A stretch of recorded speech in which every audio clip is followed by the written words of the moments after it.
Breaking news రంగరాజన్పై దాడి కేసులో పోలీసుల దర్యాప్తు కొనసాగుతుంది. పరారీలో ఉన్న నిందితుల కోసం పోలీసులు గాలింపు చర్యలు చేపట్టారు.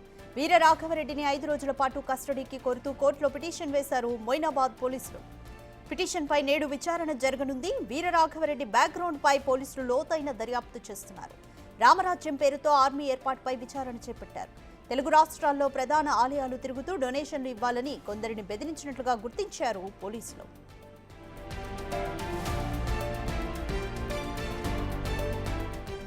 రంగరాజన్పై దాడి ఘటనను తీవ్రంగా ఖండిస్తున్నాయి హిందూ సంఘాలు. రంగరాజన్ను పలువురు రాజకీయ నేతలు పరామర్శిస్తున్నారు. సోమవారం మంత్రి శ్రీధర్ బాబు రంగరాజును పరామర్శించి ఆయన పరిస్థితిని అడిగి తెలుసుకున్నారు.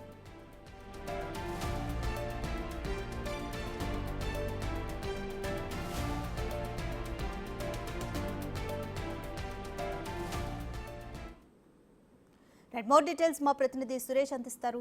సురేష్, చిలుకూరు ప్రధాన అర్చకులు రంగరాజన్పై దాడి కేసులో పోలీసులు ఫర్దర్గా ఇంకా ఎటువంటి చర్యలు తీసుకోబోతున్నారు?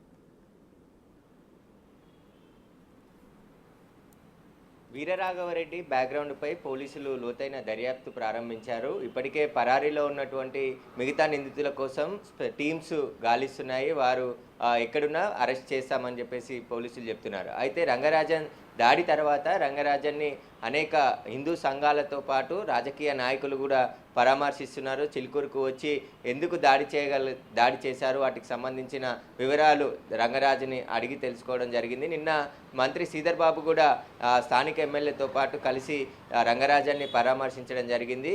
చిలుకూరు బాలాజీ టెంపుల్కి భద్రత కూడా పెంచాలని చెప్పేసి మొయినాబాద్ పోలీసులకు ఆదేశాలు జారీ చేశారు మంత్రి శ్రీధర్ బాబు. అదేవిధంగా రంగరాజన్ కేసులో పోలీసులు పూర్తి దర్యాప్తు చేసి అసలు వీరరాఘవరెడ్డి ఎవరు, ఎందుకు దాడి చేశాడు, వాటన్నిటికి సంబంధించి విచారణ కొనసాగుతుందని చెప్పేసి కూడా నిన్న మంత్రి మాట్లాడుతూ చెప్పడం జరిగింది. అయితే ఇక పోలీసులు ఇప్పటికే మొత్తం వీరరాఘవరెడ్డితో పాటు 5గురిని అరెస్ట్ చేశారు. అందులో 2 మహిళలు కూడా ఉన్నారు.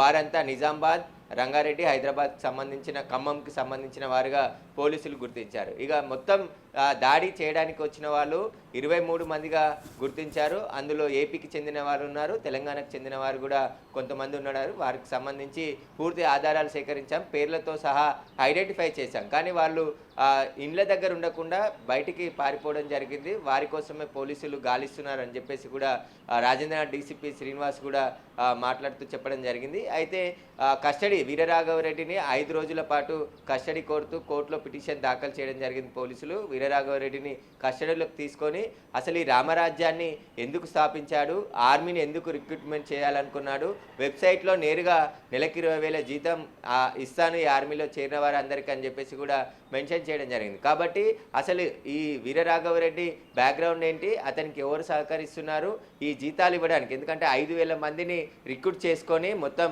2 తెలుగు రాష్ట్రాల్లో రామరాజ్యం స్థాపించి మొత్తం ప్యారల్గా ప్రభుత్వానికి సమానంగా తన సైన్యం పనిచేయాలి, హిందూ దేవాలయాలను రక్షించాలి, హిందూ భూములను రక్షించాలి అని చెప్పేసి కూడా ఆయన ప్రచారం కానీ స్పీచ్లు కానీ ఉన్నాయి. కానీ హిందూ సంబంధించిన అర్చకులను ఇట్లా గురూజీలనే టార్గెట్ చేసి బెదిరింపులకు పాల్పడ్డట్టు పోలీసులు గుర్తించారు. అనేక టెంపుల్స్ కూడా కోటప్పకొండ, కనకదుర్గ దేవాలయము, ఇటు చిలుకూరు బాలాజీ టెంపుల్, ఏపీ తెలంగాణలో ఉన్న ప్రముఖ ఆలయాలన్నిటిని కూడా అక్కడికి వెళ్ళి తనకు సంబంధించి నేను ఇట్లా ఆర్మీ ఏర్పాటు చేయబోతున్నాను, దానికి మీ సహకారం అందించాలి అని చెప్పేసి చాలా టెంపుల్లోకి వెళ్ళినప్పుడు వాళ్ళు సరే అని చెప్పడంతో అక్కడ ఎలాంటి వివాదాలు తలెత్తలేదు. కానీ ఇక్కడ చిలుకూరు బాలాజీ టెంపుల్ కూడా వచ్చి రంగరాజన్ని మాట్లాడి, ఎందుకంటే లక్షల్లో భక్తులు వస్తుంటారు, శని, ఆదివారం, శుక్రవారం రోజు వేలల్లో సంఖ్యలో భక్తులు చిలుకూరు బాలాజీ టెంపుల్ని సందర్శిస్తుంటారు. కానీ ఆ సమయంలో భక్తి ఎక్కువగా ఉన్నవారు ఎవరైతే రామరాజ్య స్థాపనకి అనుకూలంగా ఉండేవారిని సెలెక్ట్ చేసి తనకు అందించాలి అని చెప్పేసి కూడా రంగరాజన్ని బెదిరించినట్టు రంగరాజన్ పోలీసులకు ఫిర్యాదు చేశాడు. దానికి నిరాకరించడంతోనే రంగరాజన్పై దాడికి పాల్పడి ఆయనని కింద కూర్చోపెట్టి బెదిరిస్తూ వీడియోలు కూడా రికార్డ్ చేసినట్టు కూడా ఇప్పుడు పోలీసులు గుర్తించారు. కాబట్టి అసలు వీరరాఘవరెడ్డి బ్యాక్గ్రౌండ్ ఏంటి, ఈయనకు సంబంధించి క్రిమినల్ బ్యాక్గ్రౌండ్ కూడా పోలీసులు గుర్తించారు. ఇటు హ్యాబిట్స్ పోలీస్ స్టేషన్లో ఒక మహిళపై అసభ్యంగా ప్రవర్తించిన కేసుతో పాటు బంజారాహిల్స్లో కూడా ఒక ప్రభుత్వ ఉద్యోగిని బెదిరించినట్టు కేసు ఉంది. ఆల్రెడీ 2 కేసులు ఉన్నాయి. ఇంకా ఎక్కడెక్కడ వీరరాఘవరెడ్డిపై కేసులు ఉన్నాయి. వాటికి సంబంధించి పోలీసులు ఆరా తీస్తున్నారు. అసలు వీరరాఘవరెడ్డి మణికొండలోనే హైదరాబాద్లో గత కొద్ది రోజుల నుంచి ఉంటున్నట్టు గుర్తించడం జరిగింది. మొత్తం వీరరాఘవరెడ్డి బ్యాక్గ్రౌండ్ పైన అయితే పోలీసులు లోతైన దర్యాప్తు చేస్తున్నారు. Thank you Suresh.